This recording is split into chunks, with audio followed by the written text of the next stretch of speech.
Our voices. Our stories. Our community.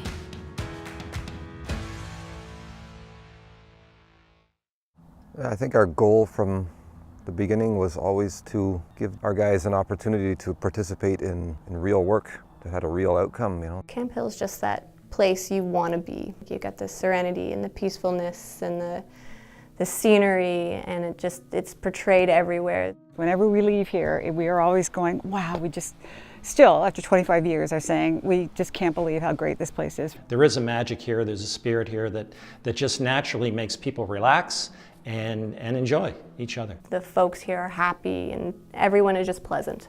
So it's just a nice place to come and spend your day. It's been 42 years since we first met these children with special needs who then became adults. And some of them we have lived together with or beside for all those years.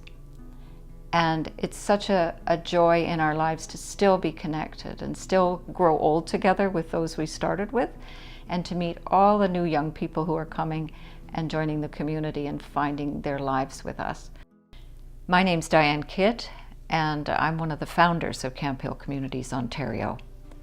Right now I'm sitting in my house in Barrie in the Sophia Creek neighborhood, because after living 10 years at the farm and we realized some of our friends would prefer to live in town, we bought some neighborhood houses and moved into town.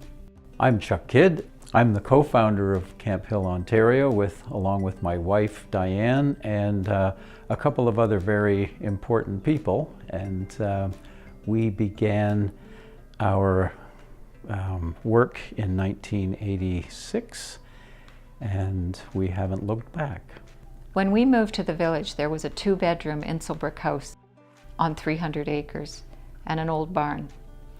And we wondered how we were ever going to move 16 children and a couple of families up there to get started. And so we were lucky that we could purchase a couple of neighboring houses to the property so that we could all move up there while houses were built for us to live in.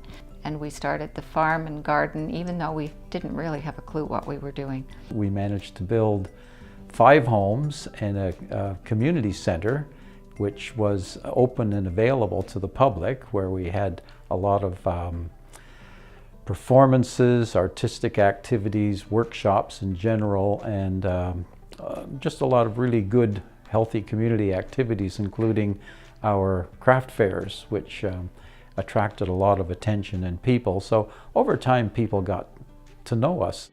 We also developed several workshops, work areas where people could develop different kinds of skills. We developed a store in town here, which has become quite a great resource because it puts us on the map. Suddenly people see a Camphill store. There's some curiosity about what is a Camphill store, and people walk in and they find all these wonderful items for sale. So usually when people come into the store, the first thing I do is ask if they know about Camphill. And if they don't, it gives me the opportunity to explain some of the amazing things that we do.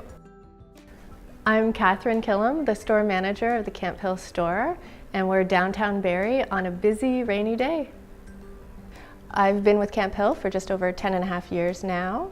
I started doing residential work out in the village, so I've worked doing direct support in all of the houses, and then I came to Barrie about 7 years ago. So I've done direct support there, and I've been exploring different roles, which landed me here at the Camphill store. So most of the products that we sell in the store are produced by adults with disabilities. Customers are forever picking up product and commenting on how exceptional and how beautiful it is, and allows me the privilege to tell them the backstory of Camphill and of the artists who created the items that they're holding. A lot of them come from our workshops out in the village, or here we have an art studio and a mosaic studio and a weavery in Barrie as well. And so we bring the product into the store to showcase the work that they've been doing. So some of the product we sell here at the store includes these wooden bowls, which were made by Richard out at the wood shop. He uses the lathes to make them. We have lots of pottery here, including this is one of Sandra Chan's infamous bowls. She hand makes them by rolling little balls of clay, and she presses them into a mold and then forms them into these beautiful bowls.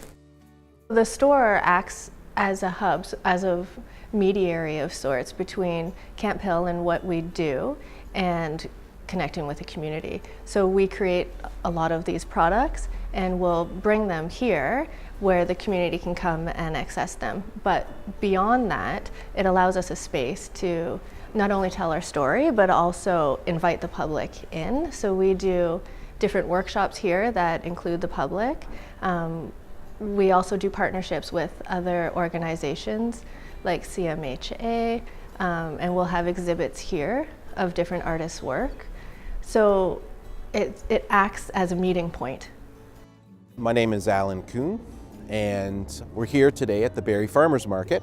We're at the Camphill Farmers Market stand, and we've been here for 7 years. Today, it's one of the chillier days. It's middle October. We have our market buskers, so you can hear a little bit of music. It is an urban scene, so we've got lots going on, and this is really cool for us because we can come off the farm and we get to meet customers and public and talk about Camphill and the stuff we do. So on our table, we've got wonderful colors. We have orange carrots, we have deep red beets, and we have earthy potatoes.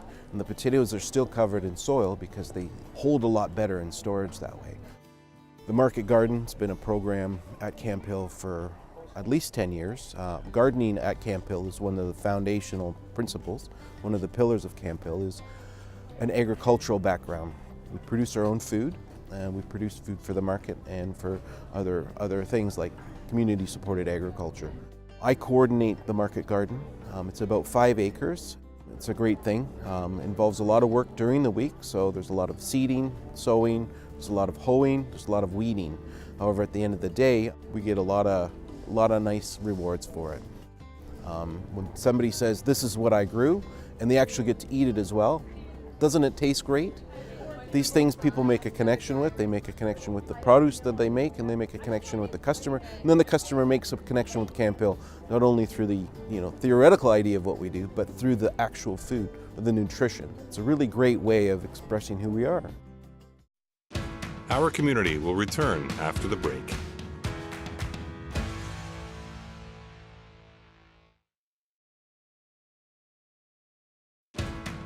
We now return to our community.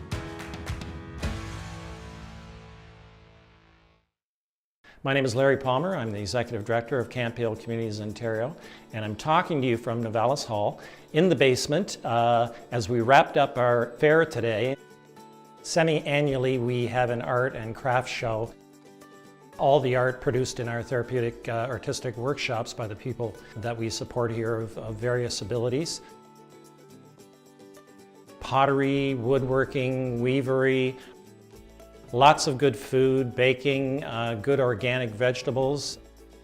We invite the community, family and friends to come in and buy and talk to us about the art here and what we do. And we had probably one of our better crowds today, 300, maybe 400 people that came through today. And all the funds raised are rededicated to the artistic workshops for materials and supplies. And we do have some partners in the community that bring their art to our festival as well. So it really has that sense of two communities coming together, sharing the gifts that we both have. And after a while, you can't tell the difference. We become one community while people are here, friends and family and people we support. And as I say, we do a spring and fall fair. Fairs have been a tradition here at Camphill for probably 20, maybe 25 years. And it was originally I think the value was to get closer to the community, to show them that what goes on here is of value and the art that's produced here is something the community would be interested in purchasing. And then we realized the community obviously has gifts that we need as well. And it's that interaction, that social interaction that we have with them, which is also important. And of course, there are vendors that come in and share their art as well. So it's that unity of one community together that's so important. It's great for us to make those engagements with the community, and I think they benefit from learning about us as well. That's certainly the feedback we get from the various number of people that come to the festival fairs. My name's James Wheatier, and I'm the woodshop lead. We're here in the woodshop. We're below the office. This is where we do our magic for woodworking. We have lots of tools on the walls and lots of machinery all over this room. Where we're standing was the original location of the barn until my father relocated it down to where it is now. I grew up not that far from here. My father was a timber framer, self-contractor, who went around locals knocking on farmhouse doors, getting to know everyone who needs help in neglected barns. We came here one day to see if they needed any help, and fortunate enough, they did need to relocate a barn for the Highland cattle, and my father was the right person for that job. And that's how I discovered Camphill. Here at Camphill, we source our own lumber. We make a variety of projects here. We make cutting boards, toast tongs, cheese boards, kids' toys, cameras. We make musical instruments on the percussion side, drums, marimbas. Whoever is in here, we'd like to strive to what they liked to learn and do. My name is Richard Mulock, and I'm one of the assistants of Camphill Communities Ontario. I'm always happy to come to the wood workshop 5 mornings a week from Mondays to Fridays, 9 o'clock to 12. I've been in this wood workshop for over 20 years so far. When I started in 1995, and I was trying other things. And I do some wood turning on the lathe, making bowls or candle holders, etc. We have an old man of at least 90 years old that always likes to collect all the scraps and want to glue them and make them into toast tongs. So naturally they need to be sanded. A couple of weeks ago, James Wheatier, that runs a wood workshop, noticed that the toast tongs were too thick. So I did all with a bandsaw and then ended up with a sander. And I started on Tuesday, so I was working all through Tuesday morning, Thursday morning, and this morning, Friday morning, and prepared altogether 60 toast tongs so far during this week. Hi, I'm Vanessa, and I work in the pottery here at Camphill. The pottery at the moment is residing in one of the homes, so we've created a studio in the basement. So behind me, we have some shelves that were made in the wood shop, displaying products that we made down here in pottery. So we make a lot of coffee cups and juice cups. They're a big seller. The store wants them, the fairs want them. And we have Sandra's collection. She has so many different styles of bowls. The shorter bowl was actually inspired by a companion that we support here that needed that shallower bowl. And I have some individuals that enjoy the raw process of just making a piece. And then once they're done, it comes to me and I polish and I clean it and get it ready for final production. I have some folks that will not work with the clay, but they love painting, so they'll take that polished piece and paint it once it comes out of the kiln. So it's such a joint effort on everyone's part. There's something for everyone in pottery, which is really nice.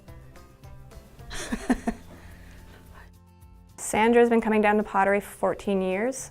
So she helped build the pottery up from nothing when they started it years ago.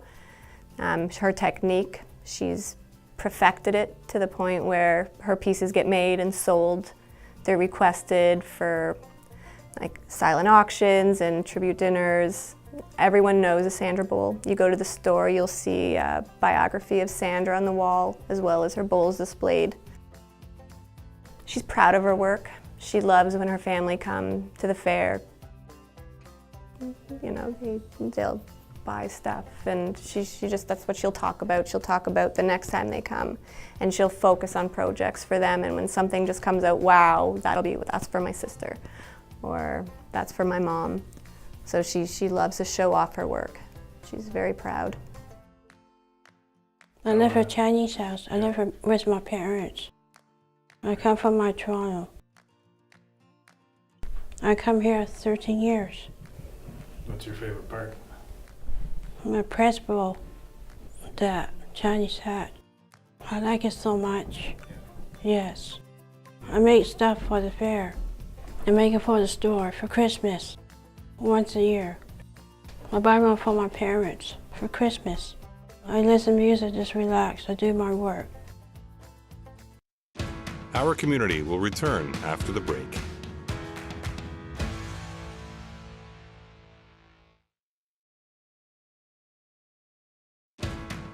We now return to our community.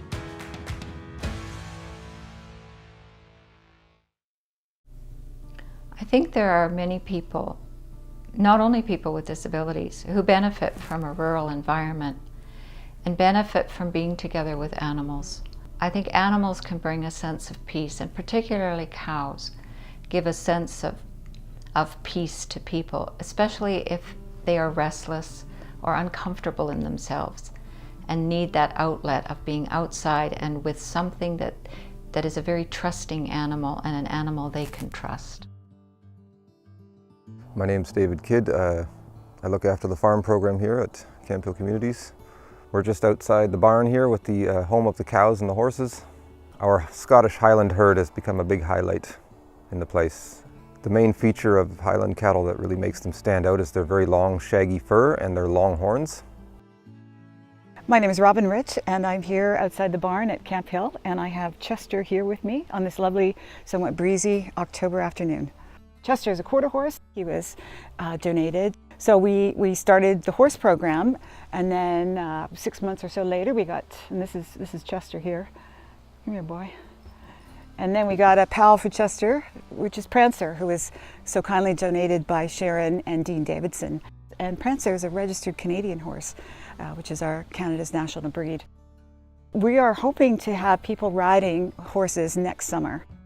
We are preparing Prancer, our Canadian horse, for riding. We're kind of focusing on her as probably the first horse that will be ridden. So I was riding her, getting her really super great with turning, leg aids, standing still, which is going to be huge, well mounted, getting off and on a number of times, getting off and on from the opposite side a number of times, flapping around. And this is all a process of getting the horses used to any sudden movement. We are helping horses to become more confident in as many situations as possible, to prepare them for being ridden by people who haven't ridden before. Not only haven't ridden before, but maybe have some balance issues. We're just trying to recreate that scenario as much as possible. So the mounting is huge. And then all the making commotion around the horse, just doing tons and tons of that. So that's the groundwork that I was doing a little bit of. But our focus is the riding portion, and so we're just trying to get our equine friends ready for that. My name is Jeff Allward. I'm the day program lead here at Camphill, and I'm also the quality assurance coordinator. We are currently located in the Mosaic Studio, which is the center of our day program here in Barrie. It's a very large building with multiple rooms and multiple uses. We have a painting room, we have a ceramics room, and currently where we are now is the weaving room. Behind me some examples of hand weaving projects that our participants have started. These are simply recycled bike wheels, and we use yarn for spokes, and the weaving is just a hand over hand process. And it's a very simple way to introduce people to textile arts. Most of the day program, we do focus on arts and crafts and very practical things, but the other element, which is just as important, is the social aspect. Learning to respect others, learning manners, learning how to function within a group setting. So with the day program, currently we have almost 20 participants from outside of Camphill, people that live with their families. And then we have a number of people from within Camphill, our own residents, who join in the program. So during a given week, we can have up to 30 unique individuals that come through the program. So on any given day, our main focal point is our common meal together, which takes place at noon in a house located on Toronto Street, which is only a couple of blocks away. And it's not uncommon to have 12 to 15 people around the table. On a busy day, we've had as many as 22. It becomes a very social environment. People learn how to engage with each other and assist each other based on ability, you know, whether it's serving food or helping clear dishes or that type of thing. Hello, my name is Andrew. I use my iPad to communicate. Sorry about the banging, we are busy at work. I have coming to Camphill for 1 year. I like to do pottery. I like to paint studio. I like hang out with my friends and coworkers. Hello, my name's Ivan Hurley. I find Camphill has been one of the best companies I've been working with and lived with because they just have a good family vibe with them. And they also have, in general, made my life better because they helped me get into college, and I also got my own apartment thanks to them. I hope I could just help out more with them. I like to give back to a community that has given me a lot to hope for. Doing the crafts was a wonderful way to open up people's lives and minds to new things. The beauty of it was that there was never an end point to learning. People always can learn, no matter where they're at in their particular stage of development. Learning is always possible. We just have to learn how to help them learn. Well, the wonderful thing about working in the world of social work is that it always changes. It's always developing. It really doesn't get boring, and you are just constantly learning and working with new social forms and new ways of trying to help people grow and develop and be themselves. It's just been great to have to constantly be changing and transitioning and holding on to that sense of community as opposed to just creating a very static lifestyle in which everybody just grows old together. We had all these lovely, very energetic children and youth that we started out with. And we were energetic and youthful too. And then we've just all grown up together. We've grown up from being in a children's world to being in an adult world, from a school world to a village world to a farm. And as we watch each other age and we see all the changes in all of our lives, whether it's health, we've lost family members, we've really shared a lot of life experience together. And our bonds go very deep. Producer, director, camera, sound engineer Cameron Stamper. First assist Andrea Dent. Second assist Michelle Oliveira. Editors Cameron Stamper, Sebastian McKenzie. Integrated Describe Video Specialist Ron Rickford. Narrator Jim Van Horn. Special thanks Kathy Downs and Camphill crew. Regional Content Specialist Karen McGee. Senior Producer Jennifer Johnson. Director Production Karen Nye. Director Programming Brian Perdue. VP Programming and Production John Melville. President and CEO David Arrington. Copyright 2018 Accessible Media Inc.